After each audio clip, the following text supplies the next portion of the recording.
This is The Gorge. It's a podcast where my friends and I get together and we gorge ourselves on what's happening in the world of video games and entertainment. The Gorge is brought to you by Patreon. That's patreon.com/thegorge, where for just $5 a month you gain access to not one, but two entire podcasts. $5 gets you Takeout, a monthly commentary track where we watch stuff and talk over it. And $2 is everything else. We might be revamping the Patreon. That's why I'm kind of not giving the full spiel. I don't know yet. Watch this space. Anyways, patreon.com/thegorge. However much you kick in, we do truly appreciate it. If you give us money once a month, there's cool things. If you give us money once a month, you get to listen to our cool TTRPG podcast. That's the part that really matters. That's no matter what happens, that will persist. Yes, and mostly because we like doing it. If you're like a Pat Boivin tier psycho and you hate listening to things that aren't on your podcatcher of choice, A, there's an RSS feed, you can figure it out, get over yourself. But B, even the $1 a month or whatever, I think, don't quote me on that, I believe even at the $1 a month, you can join our Discord and have a special little role where you have a funny little burger next to your name. That's correct. Yeah. Any amount. And isn't that the most important thing in the world? Yeah, you want to be a burger, little burger boy. You want good boy points? You can get good boy points. Yeah. Anyways, patreon.com/thegorge. It's a roundup episode. Hooray! I didn't do much. Yeah. What do you think? Did I do anything of note? Cash, I'm trying to get into another room. It's cool in here. I thought you were about to ask Cash if you did anything of note. Cash, did you do anything of note? Wait, where's my media? I keep a list of all the stuff I've done this year, and I think the answer is no. You're getting close to finishing Voyager. We are 2 episodes away. Yeah. We literally just have the finale to watch with Voyager, and I don't wanna. Well, unfortunately, you do have to. I know, because everybody says it's really good, so... It's gonna happen no matter what. I know. I'm really sad. I'm not ready. It already did happen in 1999. Yeah. 2001, actually. Yeah. Oh, really? Oh, Voyager was the last one of 3 to end, so it stopped in 2001, yeah. It was quite good. Voyager continues to be quite good. Season 7, it's definitely, I would say that Season 7 of Voyager is significantly better than Season 7 of Deep Space Nine. Crazy. Huh, okay. Yeah. Every show deserves a W. Every show deserves a W. Yeah, I still think, much like the other 2 Star Treks, that seasons through 4 through 6 are the high point of the show, because it's when they find their feet and they know exactly what they want this show to be. Right. They haven't run out of all their ideas yet. They haven't run out of all of their good ideas yet. Yeah, and they don't, and they're floundering. They're not floundering, trying to wrap this shit up. You know what I mean? But I would say that I like Season 7 quite a lot for Voyager. So yeah, it's okay. Season 7 of TNG. It's quite good. Yeah.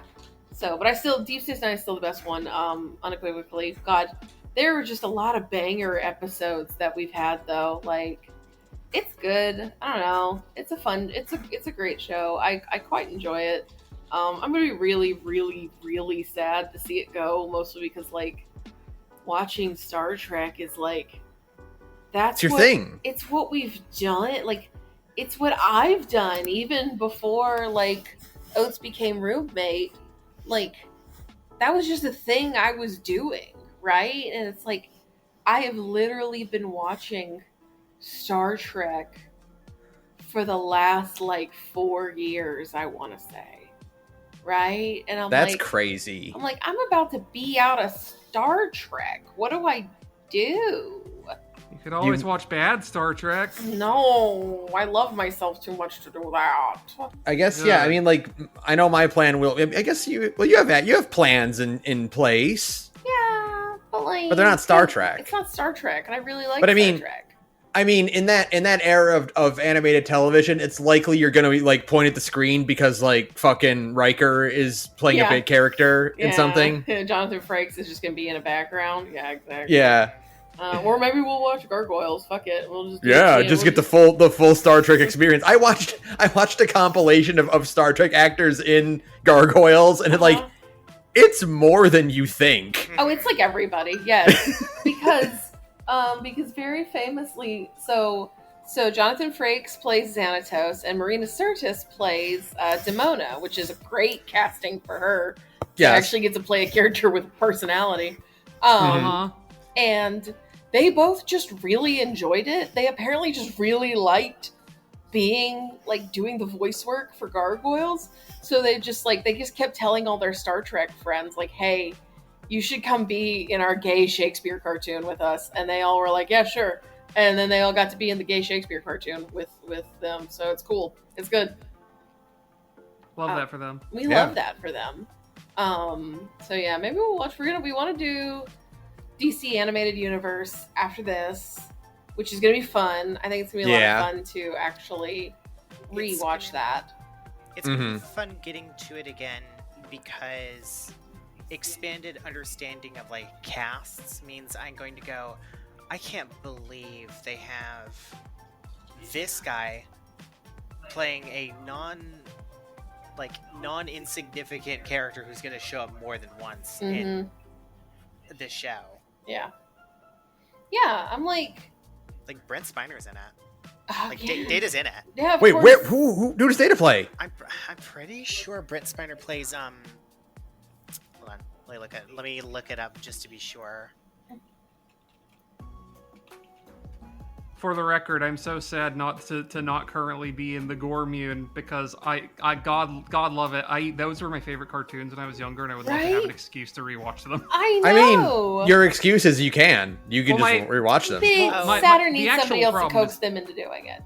Yeah, that's a problem. Is it's I can sprint through an anime. I watched all of literally the other day. I watched all 24 episodes of Freerun in a single day. I didn't have anything better to do. Sure. But it's different for that between doing that and doing I have this project of a dozen or half a dozen different cartoons that we're running at different times for years long, and there's a specific order to watch them in, and yada yada yada. Where I just gotta go maybe later. Plus, I don't even know where we're gonna watch it. We're probably gonna have it fall off the back of a truck, but Yeah, hold on. Where is?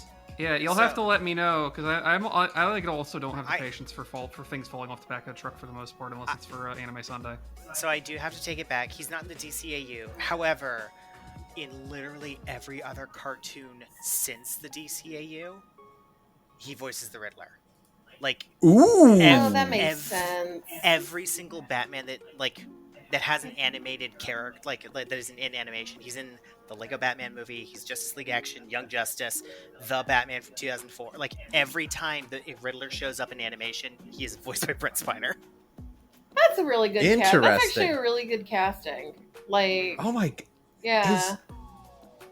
Is the DCAU just not available on a streaming service right now? Yeah, because the thing that happened with Hulu and then HBO Max and then Max, they just get chopped. Yeah. Right. Oh, brutal. Yeah, it's gonna be a while before I get to it then. Sadly. Yeah.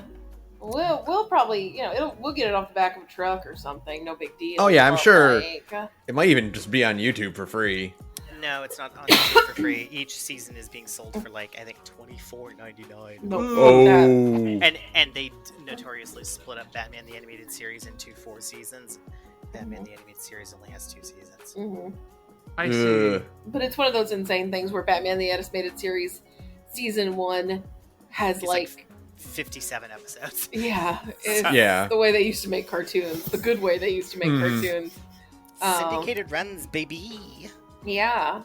So it's we'll find a way to watch it, but and the thing is that it's you just watch, Saturn, just watch it with us. Problem is that we with Star Trek, that's we're eating. Right, on an episode of Voyager, right? And I'm not gonna be guys, you have to ring me in during dinner so I can Skype in to watch Justice League with you. Yeah. So unfortunately, I would do it, but I love you and respect you and don't want you to suffer for no reason. It's just despite how I act frequently. It's just Saturn, easy that's to the do nicest it. thing you've ever said. Yeah. So yeah, no, and then I guess that is the big thing, is that we're almost done with Voyager. We're gonna start the DCAU. Maybe we'll do Gargoyles afterward. Fuck it, why not? Yeah. Yeah, we'll do it as we should do it as a palate cleanser Mhm. between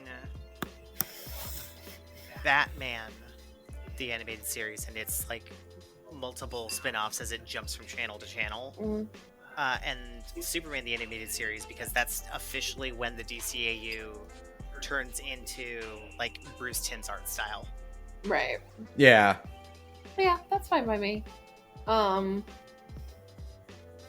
trying to think of anything else.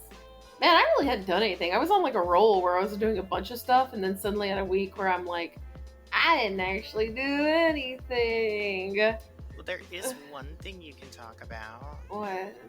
Fallout 76 had its housing update. It did have its housing update. It did. I New haven't- season. I haven't fooled with it too much. I should, but I'm not feeling terribly inspired right now.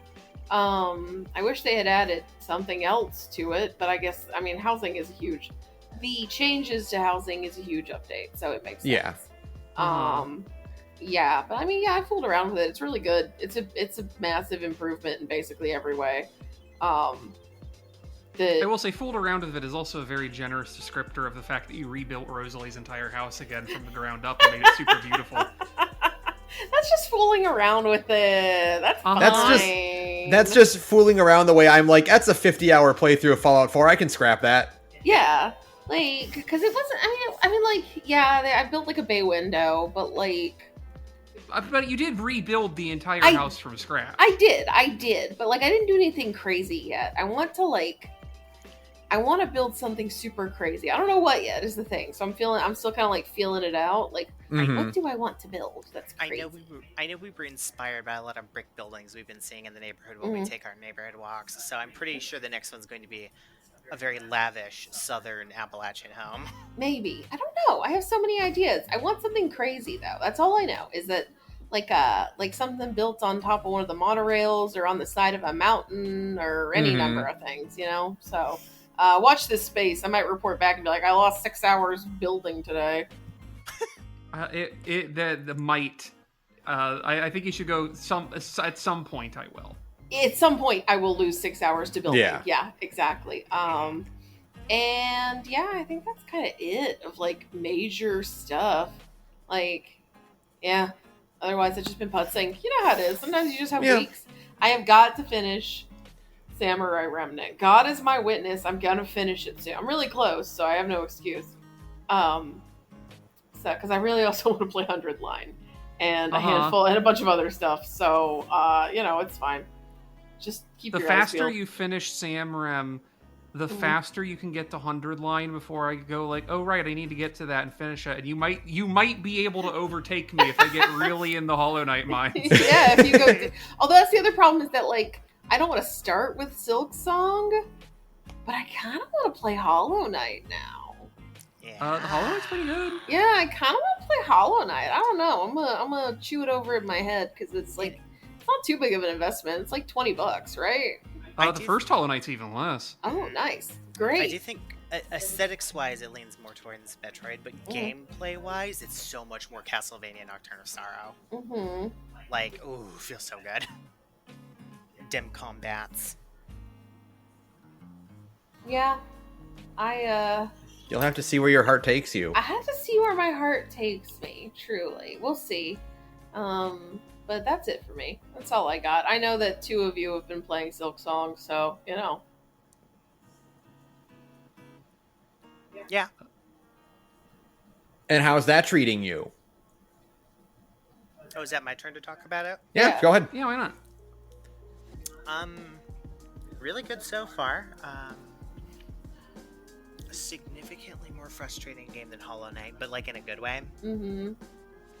It definitely scratches that itch that I have for a video game that will beat my ass so thoroughly that I can only go, but I can still only go like, oh, that was my fault.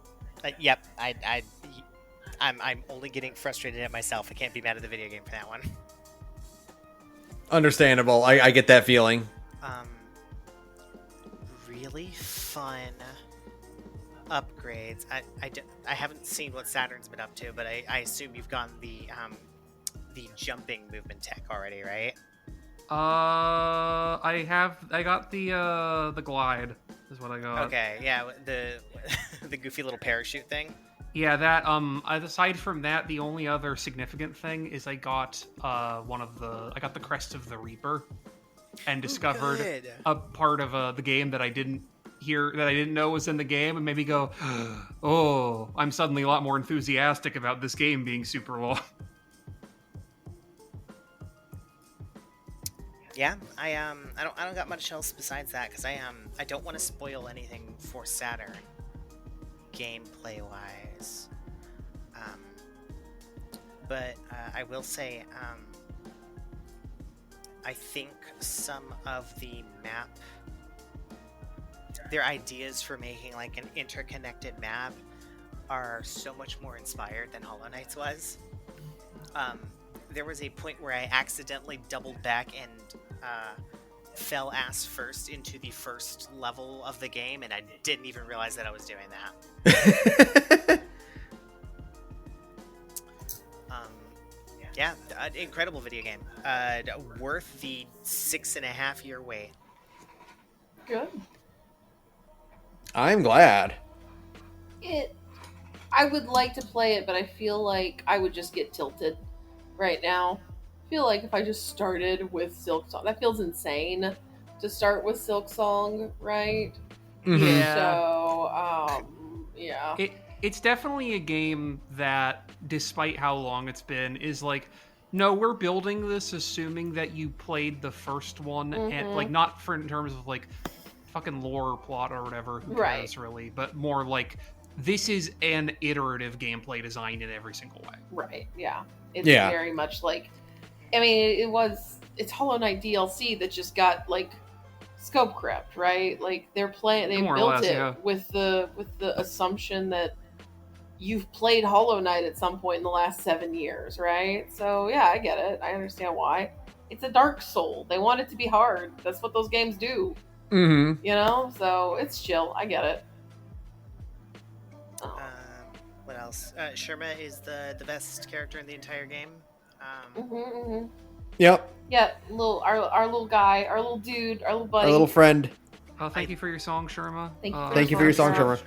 To have immortalized you as a Discord emoji, which you can have access to if you join our Discord. Yeah. Yes.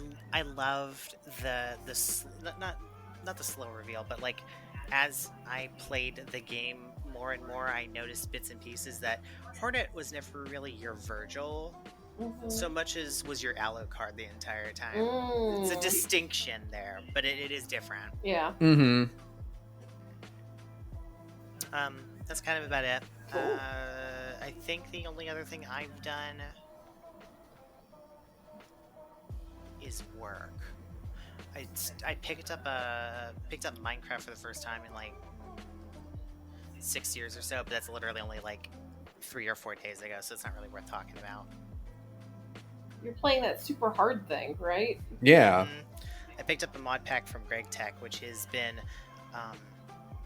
exceedingly weird and terrifying and fun. The gimmick is that you are playing basically a Dr. Stone plot development of you being stuck in the Stone Age with like nothing to work with, and the end game is try and see if you can launch a rocket to the moon, like a manned rocket. Fun. Okay. That's really cool. We'll see how that goes. Yeah, sure. It is I think I've described a vintage story to you before. It is kind of the alternate divergent evolutionary path from Minecraft to whatever's going on there. Yeah, it's the cancericization. I see. Interesting. Okay. Fun. Okay then. Whomst else? I suppose I can go. I also have been playing Hollow Knight, but only on stream, except for I did because I've had the itch and just was like, I can just avoid making progress. It's fine. Mm-hmm. I did boot it up today to grind out the some rosaries to clear out some of the stores and go look for some stuff that I missed. Mm-hmm. So I did a little bit of that just to get the rust off. Sure. That game's fun. Been playing Fallout 76 again, as usual. You'll never be free. None of us will ever be free.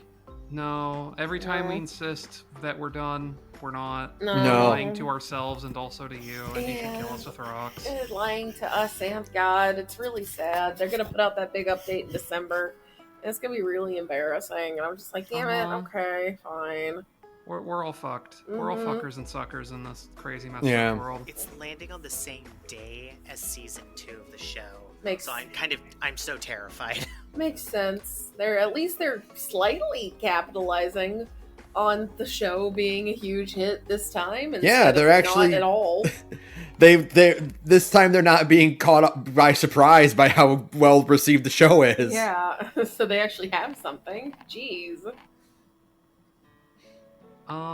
Aside from that, the only other thing that has been going on for me in the last week is something I really can't talk about that much yet. I have been conscripted to work on a project for a game jam, and I'm doing quite a lot of writing. Secret. I mean, I kind of know this. I kind of know, but... You kind of know. I kind of know, but I'm not... However, I'm not going to say anything about it on a public channel until it's out. Correct. Nice. Yeah, and I don't know any details. I just know. So, you know. Yeah. I'm excited. So am I. Ben? I did a few things. More like watched a few things, actually. Well, that's how it is. We're all getting old. Yeah. Watched K-pop Demon Hunters. Great movie. Told you. They weren't lying. Those K-pops can hunt demons. I told you. I think I talked about it when I watched it. We talked about it on the show. But, like, doesn't that movie need another 20 minutes? Like, it's really good, but it needs another 20 minutes. It could have used a little bit more time to kind of like work on a couple of the things that like I can see what they wanted to do with it. Sure. And it's like you almost were there, but like it didn't. I needed to believe it a little bit more. Like, yeah, it's not that it's bad. It's like the rare good movie where at the end of it you're just like, okay, but like it should have had a little more though. Like if you had a little more breathing room, if you could like develop these specific plot hooks that like you wanted to emphasize but kind of didn't have time to do so. Oh, it's devastating to see like all the concept art and stuff that they have done for this movie, and like you can see in the concept art that they're just like, no, we really wish we had more time, but it's an animated movie. They don't let us make these things long. So unless you're Spider-Verse and fuck, maybe whatever sequel they make, they'll be like, here, make it as long as you want. Fuck. Yeah. I mean, I know they're getting one, so good. Yeah. It's also definitely one of those shows that, or one of those movies that I'm like, wow, this could have been like a 20 episode cartoon too. Yeah, I would really love that. Yeah, like you could slash the animation budget in half and put this on Netflix as like a 20 episode animated like serial series, you know. Yeah, I would kick ass. The only problem is that you'd run out of music real fast. True. You know, you were definitely run out of K-pop really fast because them shits is hard to make. True. Yeah. Maybe like once every other episode or something. You get a song. Yeah, exactly.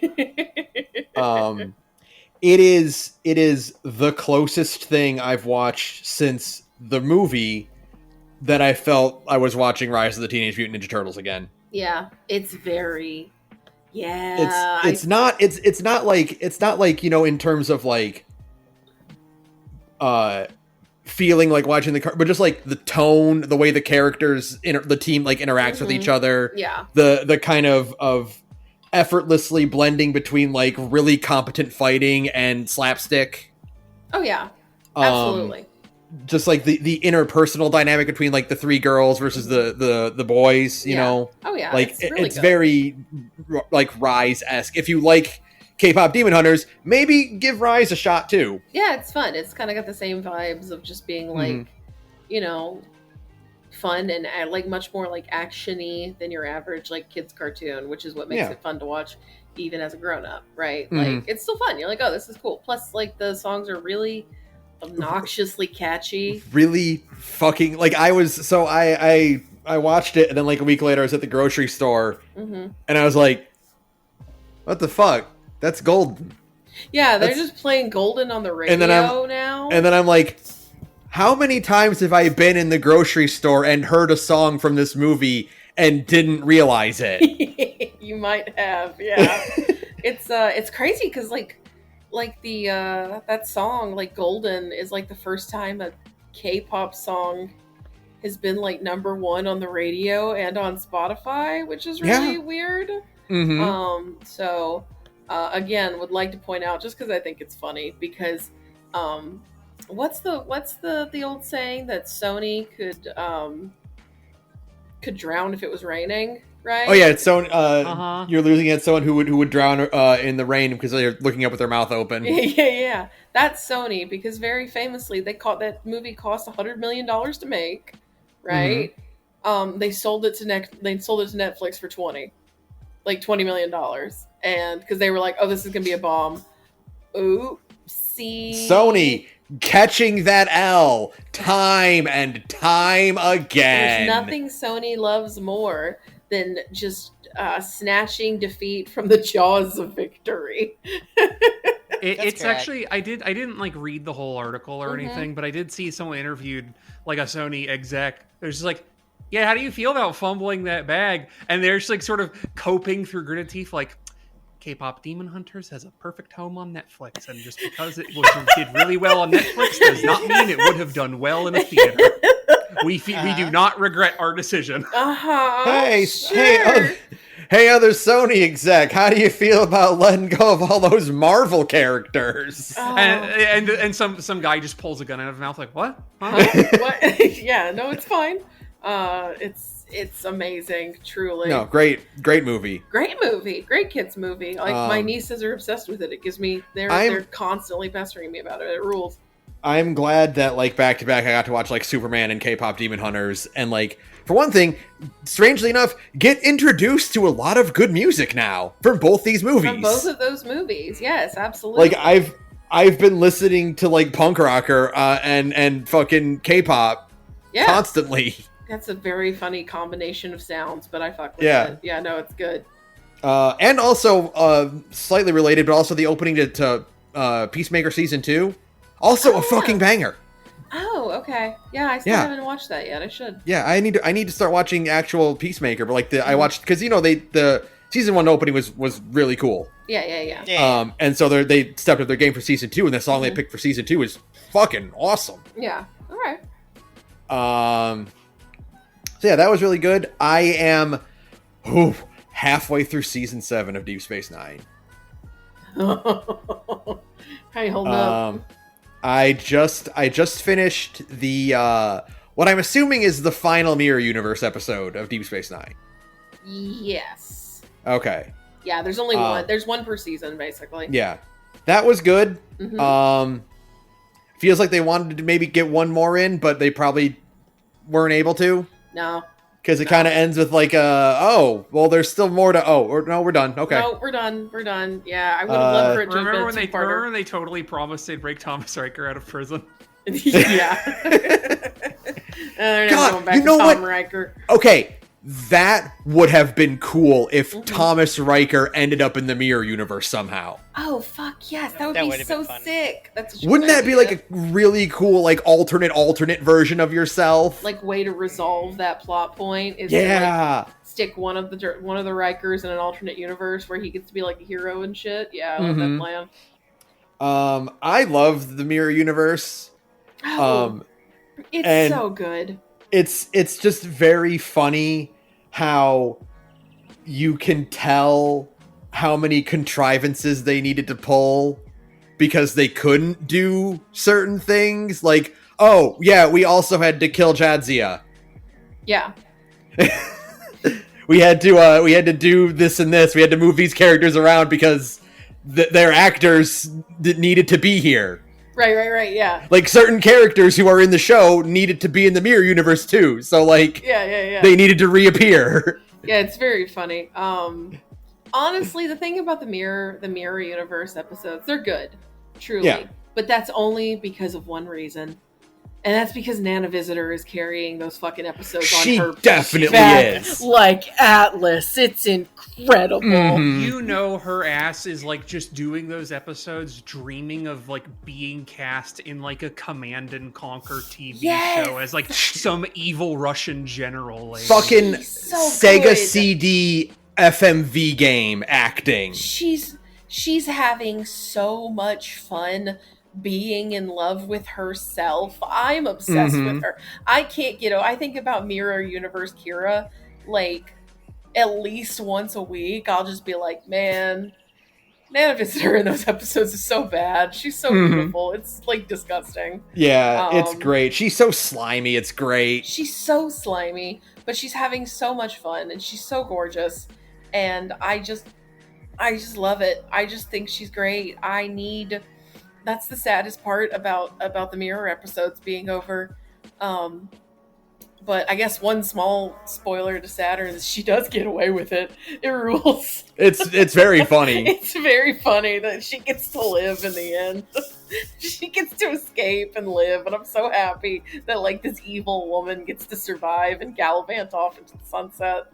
That makes me happy. I know. Yeah, no, it's just I just love how just like they clearly did not intend to write this many episodes of the Mirror Universe, and that's why half the cast dies in the first one. Yeah. Oh yeah. And then they have to really stretch to fill in the gaps for the rest. Uh-huh. I think a lot about how Mirror Universe Odo is on screen for maybe 10 seconds He gets before they blown the pop fuck him like a up. grape. Yeah. Yeah. Oh, it's so Like the- funny. They Charlie Kirk that fool. It's They crazy. did. Oh, relevant. Yeah. It just the fucking fact that like this is minor spoilers for Saturn, but like the fucking final confrontation in the universe has to be between fucking Quark. It ultimately ends up being Quark and Rom versus Mirror Universe Worf and Garrick. It rules. Because they're out of characters. They ran out of other They kept major characters They kept killing off all the mirror characters. They're like, I guess Garrick can be Worf's henchman. in the Mirror Universe. It owns. Oh, it's so well, good. obviously, because Mirror Universe Garrick is into butches and not twinks. So true. Oh, you're onto So something. True. Yeah. It's good. It's really good. I love it. But no, the rest of the season is actually going well. I mean, they're not. I think you're right. It's not as good as 6. No, it's so weak. It's just. But they're running out of steam for sure. Mm-hmm. But we are getting some good episodes in there. Baseball in the episode, meantime. yeah, it's just Baseball episode. The Siege of AR 558 is really, really good too. Yeah. But then we're, every so often you get an episode and I read the description and I'm like, yeah, you were scraping the bottom of the barrel for this one. You were running out of things for these characters to do. Yeah, it's and there's like again, no spoilers, keep it vague. Mm-hmm. There's a character who just is too little too late. Yeah. Right? Yeah. And you're just like, oh. And it's just, I like season 7. Like, I don't think it's bad, but I definitely think it's the worst of the 3 season 7s. Right? I can get behind that, yeah. Like, out of TNG, Voyager, and Deep Space Nine, I think Deep Space Nine has the worst season. Last season. I mean, but I think that's fair because it has the best 1 and 2 seasons of the 3. You'd say, That's right? so true. Yes, absolutely. Yeah, I was gonna say of the 3 that I've watched, like the Deep Space Nine's first 2 seasons have like a couple of stinkers, but are mostly good. Mm-hmm. Like mostly pretty competent, right? Yeah. They're still like finding their feet and like trying to decide what this show is about, but like Mario Party episode notwithstanding. Yeah, exactly. Like there's some stinkers for sure. But like I think the Mario Party episode is funny just because I love that you start going like, there it is, the styrofoam cave that you need to use. I haven't been able to decommission this set yet, have you? Oh no, good news. Watching Voyager is a very funny experience because like every now and then I'll be like, because like the last like 3 seasons of Voyager is when like you could really start making things look nice on computers, like CGI like models and stuff like that. Like, yeah, they still look like the backgrounds in a 90s adventure game, but like in a good way instead of in a bad way, right? So they're very proud of all of their models and all of their like very beautiful city vistas and that shit, right? And you're like, oh yeah, no, Voyager, these look great. And then they'll cut to the same styrofoam cavern set they've been using for like 10 years at this point. And the styrofoam's starting to rot. I feel like my memory is in the Mario Party episode, them being in the cave of the thing and seeing in the background like what is obviously a metal door. And it's like, come on, guys. I know that's from a scene where they interacted with like some rebels in a cave or something. Come on. I have funnier news. Because I think out of all of us, I'm the only one who's watched them. And they're even older than that because they're from the original series. Oh, movies. No. Oh, for sure. I 100% believe that set has been on the, it was the CBS backlot back in the day.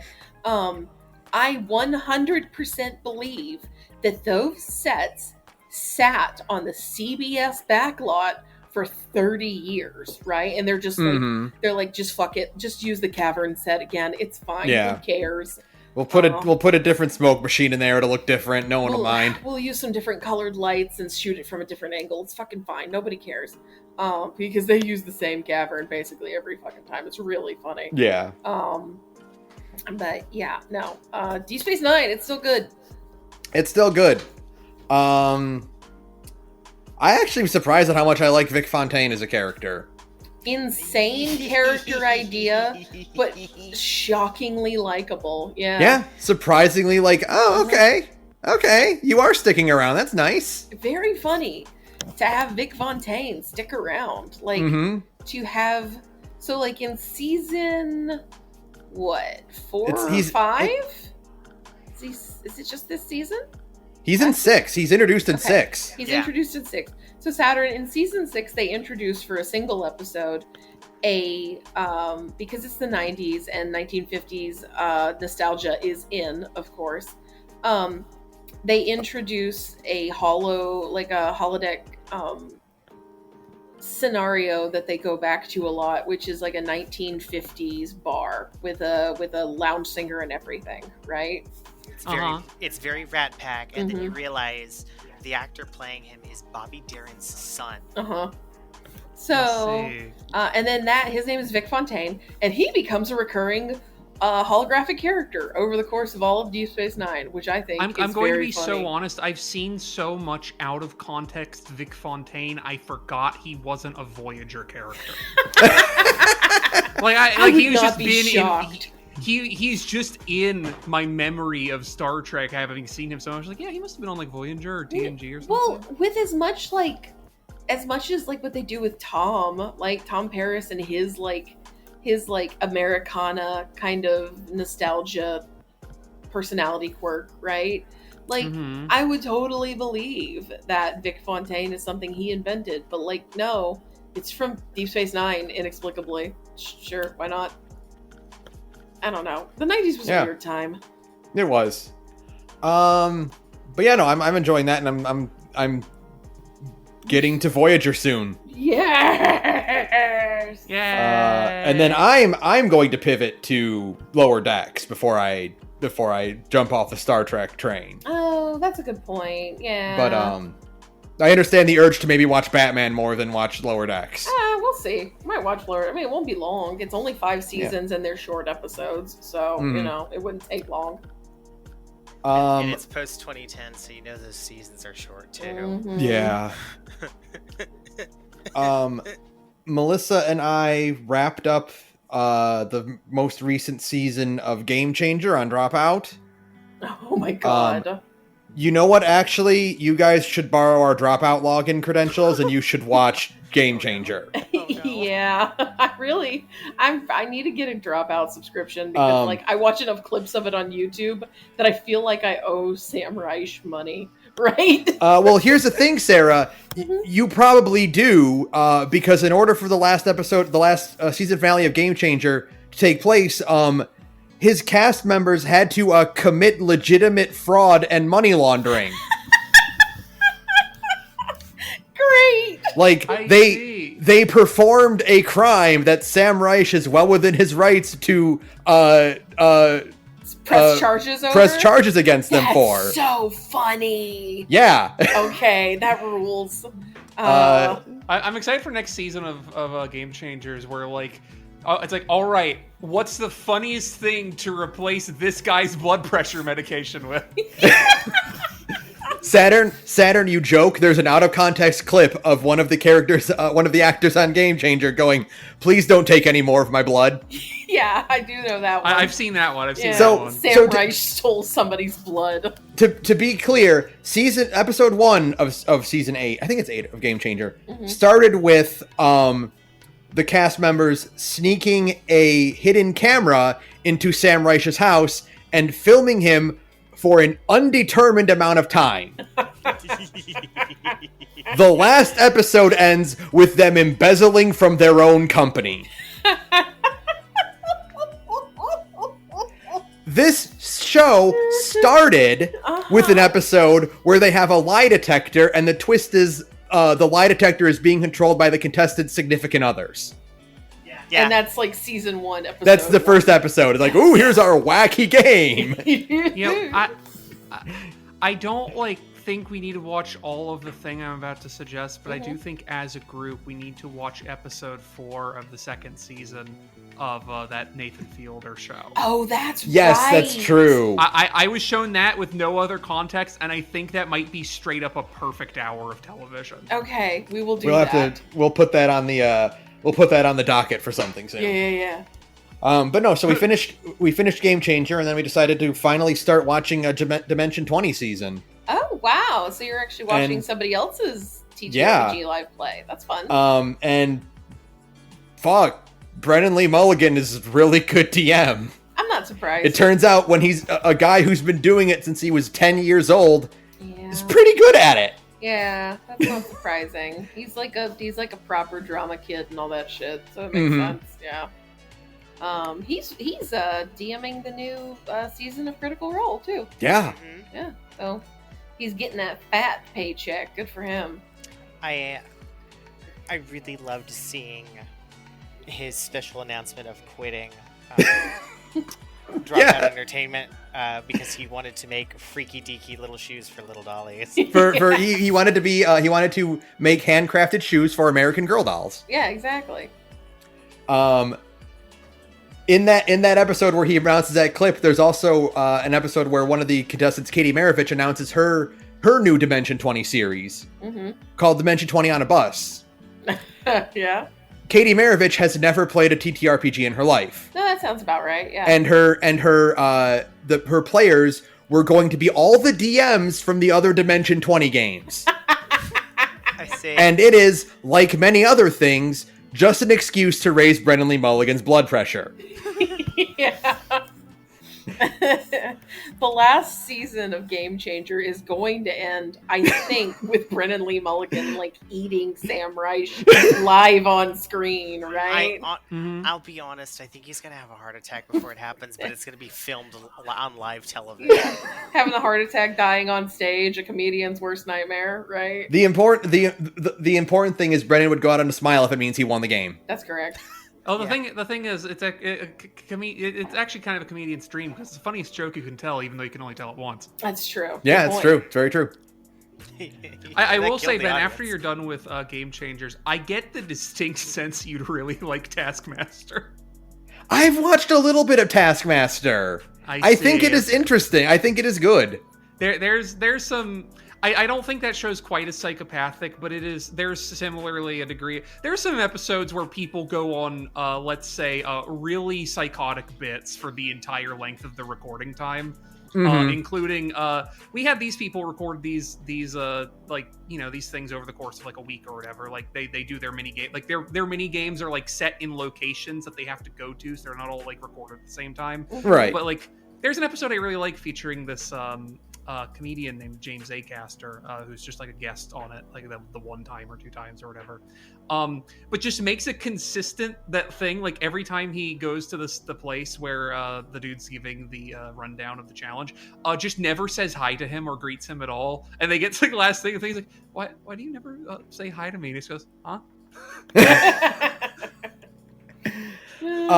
No, I might check that one out, because I do love that kind of thing. I think the difference between Taskmaster and Game Changer is that Game Changer is a consistent group of people. Yeah, that makes sense. And so Sam Reich can torment them in consistent and long-standing ways. Yeah, I think Taskmaster is like seasons based. Yeah, I think, if I recall, in the British panel show tradition. Mm-hmm. Yeah, but it is still really, really good. And yeah, Dropout encourages people to share their login credentials, so you can have those, and you can also watch fucking Make Some Noise, which is one of my favorite shows. Sure. Yay. Hey, do you like Scenes from a Hat from Whose Line? Yeah. Yeah. What if they were here's 45 minutes of Scenes from a Hat? I see. The only big thing I played is besides Fallout and all that other spinning my wheel stuff, they put out 2.0 of Persona 5 the Phantom X. Mm-hmm. And you're not gonna fucking believe this, they listened to audience feedback. Wow. Say it ain't so. So you know how I mentioned like earlier that like the character banners were only available for like 2 weeks because they were like hyper accelerating? Mm-hmm. They're still hyper accelerating, but they're giving you the full 30 days. Oh, good. To get the character. So like instead of spacing it out 30 days, it's like 2 weeks, here's a new banner, but like the banners are overlapping now. Sure, that's okay. So yeah, and so that's that an improvement. Works, yeah. They also did a thing where anyone who starts a new game will get a chance to get Joker for 30 days, regardless of where they started. Just like on day one, you have 30 days to roll for Joker. Right. The Joker banner is available for you. Okay. They're also upped the amount of rewards, like just like regular rewards you get for like, crystals and stuff. Mm-hmm. They've also introduced a tasks thing where you can send out your thieves to like do like time related tasks, like 16 hours, you'll just get these rewards type thing. Like sending your retainer out, basically. Yeah, no, I get it. And this is the new chapter. And they got the good writer on now, not the one who wrote the first two chapters. Yeah. Which kind of sucked. And this one is really good and intriguing and compelling. And it's like, oh, shit. You did it. Fixed it. You made it better. You made it good instead of bad. Thanks. Yeah. And so I'm really enjoying that now. And yeah, I don't know much to say about the story yet because I'm not super far into it. Sure. Because I've just been exploring more side content in the meantime. Yeah. But it's like it's the thing. It's the transition between Realm Reborn and Heaven's Word, where you're like, oh, you can instantly tell, right, that like someone new is writing these characters. The difference is like night and day. Yeah. Yeah. Okay, that makes sense. But that's really about it. Cool. Everything else I've just been kind of spinning. Oh, I got a Switch too. Oh. I have not had time to really play it yet because I only got Mario Kart with it and I haven't bought Donkey Kong yet. Sure. Congrats, Ben. Congrats. But you know what? Silk Song came out, so I might pick up Silk Song on that and play that and Hollow Knight on my Switch too. No, that's not a bad idea. That's actually a good idea. Yeah. That's the easy way to save some money. Hollow Knight would feel really good on a Switch. Yeah. But yeah, that's about it. All right then. Time for some news. Okay. Marvel Rivals coming to PS4 on September 12th alongside Season 4 update. PS4? PS4.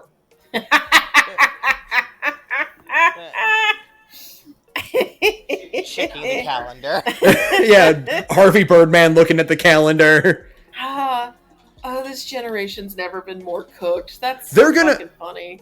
They're gonna be making PS6s with PS6 games with PS4 releases. I mean, they're talking about putting fucking Resident Evil 9 on the PS4, right? Like, Which I say do it because Oh my God, I that say game do doesn't it. need to look any better than RE7 Yeah, did. no. So like, the only problem is that like it's supposed to be some sort of open world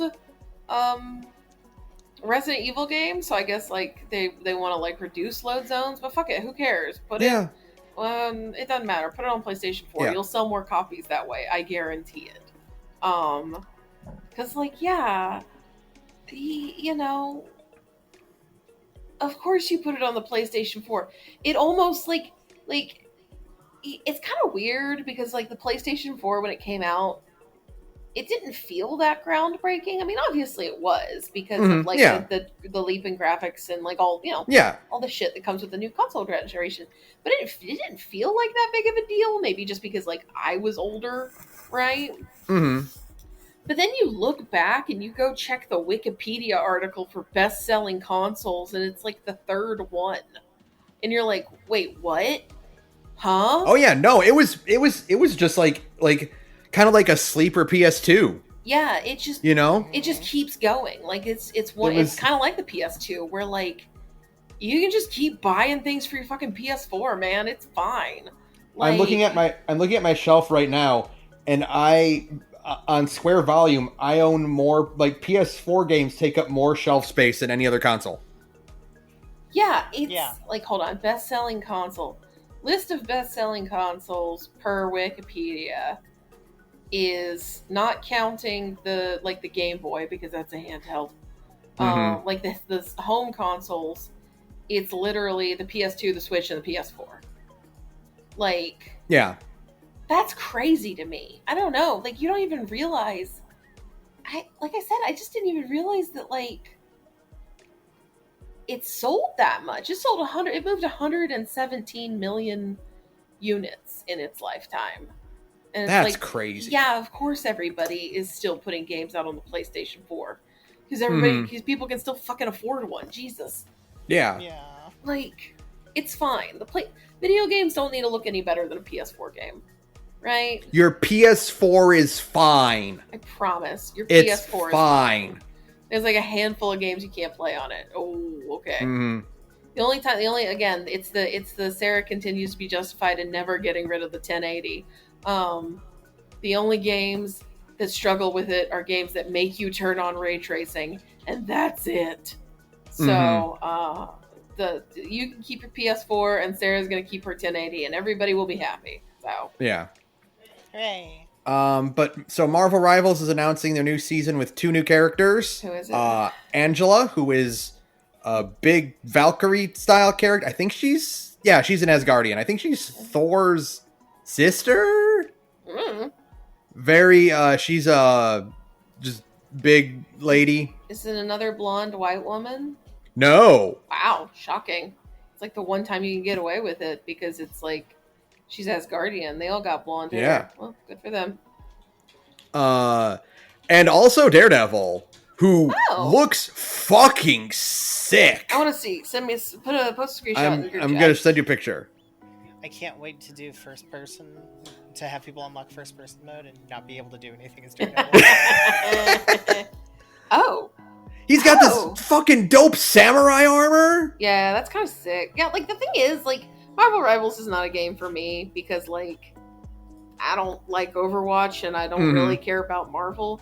But I gotta say, like every single Marvel Rivals design is the best iteration of that character's design, right? When that game came out, I have to say I'm sorry I wasn't familiar with your game. Yeah, I had no clue.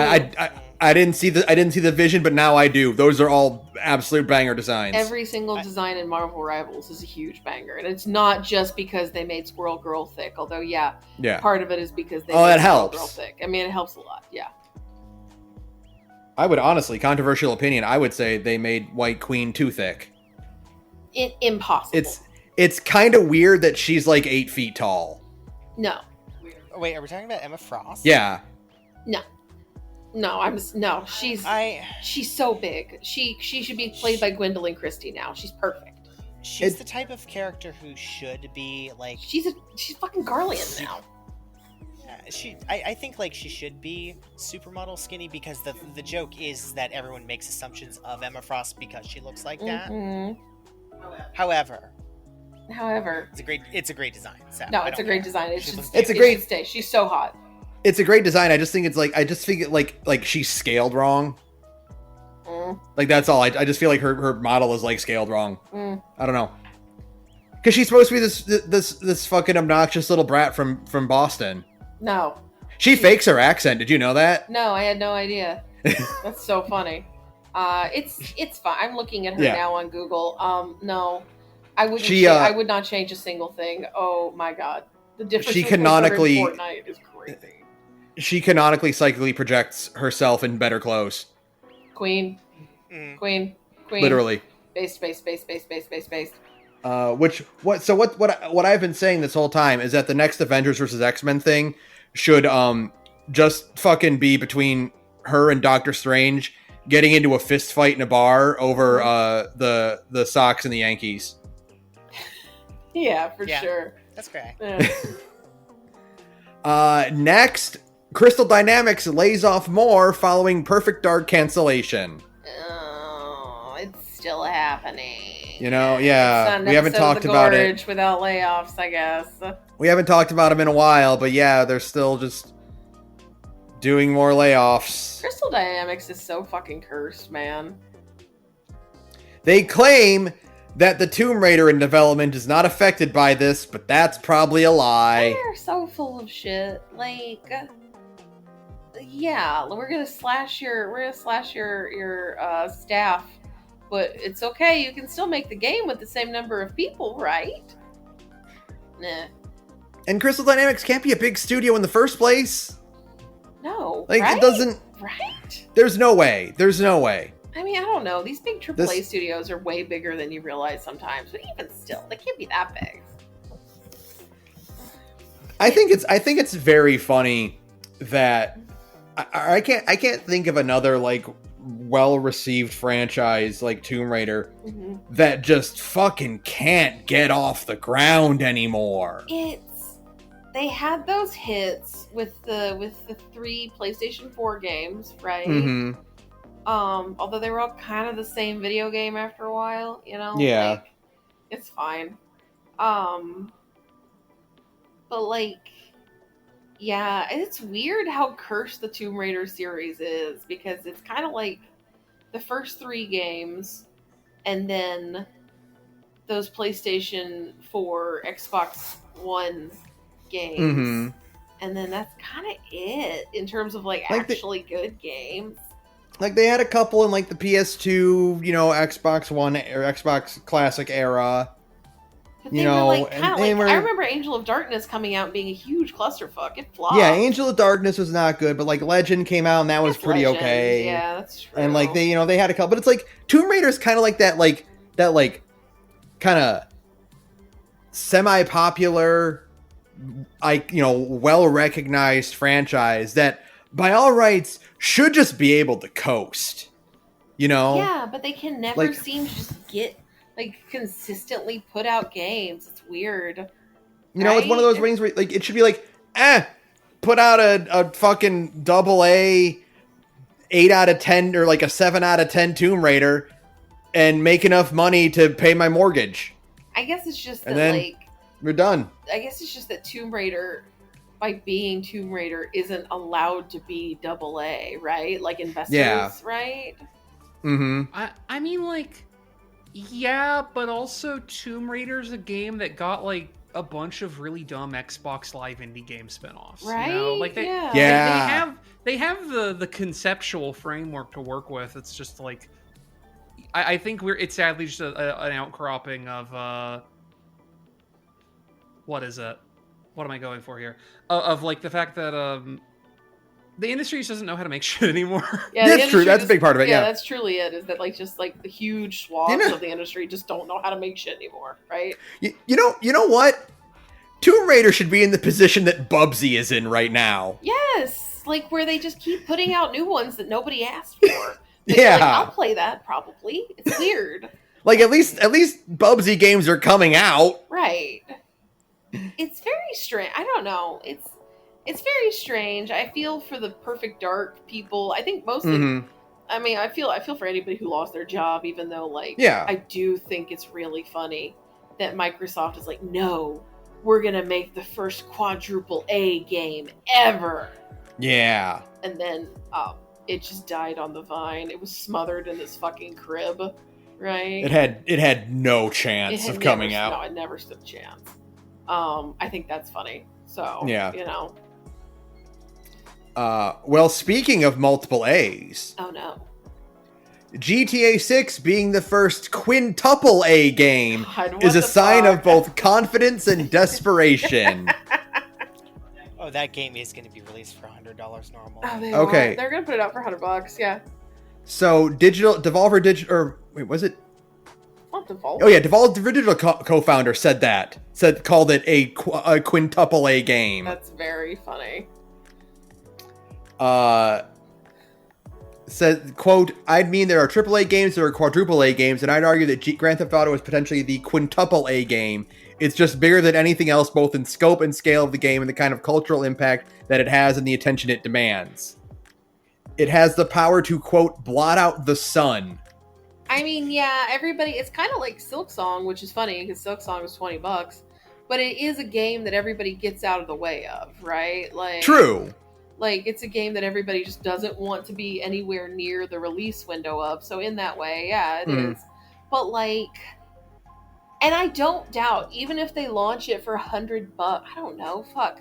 Things could be, I mean, this is coming out next year, right? Yeah. Allegedly. I mean, they might push it back again. Fuck, I don't know. But like, nobody can afford anything right now, right? Like, so what's gonna happen? Because I 100% now believe that they're going to put this game out for $100, like base. Oh yeah, for sure. They're going to try and put this game out for $100 baseline, and it's going to do well, but it's not going to sell the 200 million units it needs to sell in order to not immediately bankrupt Rockstar, right? Yeah, absolutely. And then what happens? Like, is that it? Is that the final? We've been saying like, oh, we want our industry crash, but then like truly the industry's been crashing in slow motion for the last 2 years now. Right. We just want to get it out of the way. Yeah. So like, is this it? Is the fact that GTA 6 is going to do well, but could not possibly ever do well enough? Like, is that it?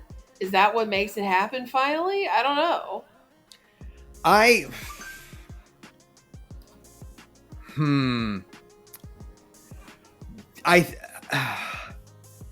The thing is, I'm constantly being torn between this is going to be it and so many studios are going to burn in holy flame, and also nothing ever happens. Nothing ever happens. I am definitely a nothing ever happens person, right? We have to remember to look at the time. Yeah. And it currently does say that nothing is happening. Nothing ever happens. So true, bestie. Yeah, I don't know. Now, granted, they're predicting this game cost $1 billion. God, and that's supposed to be a joke. I can't believe it. And sales projections are currently saying $10 billion over the life of the game. I mean, so maybe just this once something can happen. it's just, I mean, how many units do you have if you're selling? I'm bad at math. If you're selling the game at $100 a unit, right? Yeah. How many?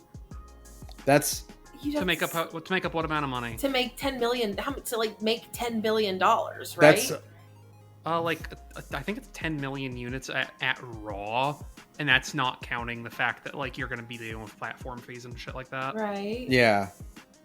I mean, or for 10 billion, it would be like 100 million units, but for 1 billion, it would be 10 million. Yeah. Okay, so you need to sell 100 million unit. Has any single video game ever sold 100 million units? I'm gonna look up highest selling. I can tell you that for free now. I believe you. Like single video game, the not highest selling franchise. is like Mario Kart 8, and it's like in the high two-digit millions. Okay, so the highest selling game of all time is Minecraft with 350 million. Okay. GTA 5 with 215 million. Shut the fuck up, really? GTA 5 is also, again though, like Minecraft, and this is the important thing, those games have both been out for over a decade. And Sure. they are also both highly multi-platform games. Yes. Yeah, I guess that's true. But like, and the next on a single platform is Wii Sports with 82 million. Okay. I mean, they're saying $10 billion over the life of the game, right? Mm-hmm. And to make their money back, they'd only, finger quotes, need to sell 10 million units, right? Right. I guess I could see that happening. I mean, if it's the life of the video game, like if it's over the course of the life of the video game, then yeah, sure. You know, you could, over the course of 10 years, yeah, I see that. Sure. Now, the other thing we have to consider, though, is that this is assuming, A, the game consistently stays at $100 a copy. Sure. Fair. B, keeping in mind that Minecraft and GTA 5 definitely do not cost $100 a copy. Yeah, extremely true. No. Very true. Like, and plus the fact that Minecraft and GTA 5 can both run on, like, any $200 computer, right? Mm-hmm. Like, I mean, I don't think there's ever going to be enough PlayStation 5s and Xbox Series X's in circulation to sell that. I don't know, folks. It seems fucked to me. This all seems very schmecked, right? Yeah, no, I don't think this is... Okay, so we've said 100 million sales. Over the course of 10 years. Yeah. There are only 80 million PS5s sold. Okay. How many Xbox Series X's? X total sales 33 million. So you literally have to assume an attachment rate of 90%, basically. Yeah. Oh, they're so essentially. fucked. They're so cooked. Oh, shit. Okay. You have to assume that 90% of people who own a PS5 or an Xbox are also willing to spend $100 on a game. Over the course of the next 10 years, basically. Yeah. Oh, they're so cooked. They might be cooked, folks. Mm-hmm. Oh, something might actually happen. Do you want to know what might lead into something actually happening? Sure. How about the fact that some of these consoles might not be able to run GTA 5 or GTA 6? Because PS5 Digital Edition consoles are reportedly getting a quiet storage downgrade. I saw that. They are putting them out with 200 gigabytes less of storage. What the Now, fuck? I've heard, and I don't remember if this is like if they confirmed what the case is here.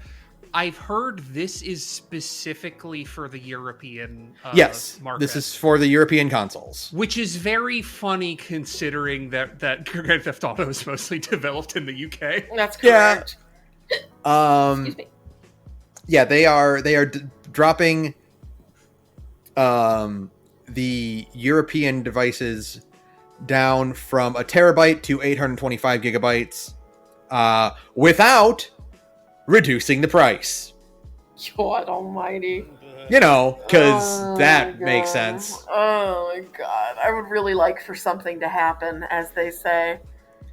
So imagine the people who might own a digital PS5. You literally can't buy it because it won't fit on it. Yeah, who suddenly go, well, wait a minute, I can't buy GTA 6 because it doesn't fit in my console. I'd have to buy $100 game and then also buy a $100 or $200 storage space upgrade for my old digital console. Yeah. Especially because like those PS5 SSDs are custom, right? You can't just buy any old fucking SSD and smack it inside your PS5. Yeah, no, you've got to get like a bespoke like Sony like one, I think. It's like a proprietary Sony SSD, right? And those motherfuckers are expensive. Mm-hmm. Wow.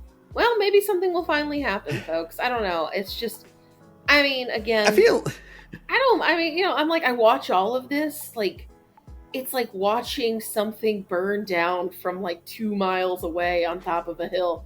You're just like, damn, that's fucked up. I'm glad that's not me. I'm really glad that's not me. Actually, it does at least seem like actually the SSDs aren't proprietary. It's just there's the thing is like there's specific things have to be true about it for it to be compatible. Okay. Which means like you are kind of limited in the ones you can pick, but they're not only. It's not only. Like, it's even to the extent where they're like, we recommend that if you put a new SSD, it has a read speed of 5,500 megabytes per second or faster.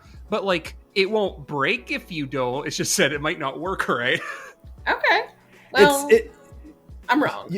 You're right, Sarah. It's a lot like watching a fire from like 2 miles away and going, well, glad that's not me. But also being like, hey, wait a minute. Isn't that where that good cafe is? Yeah.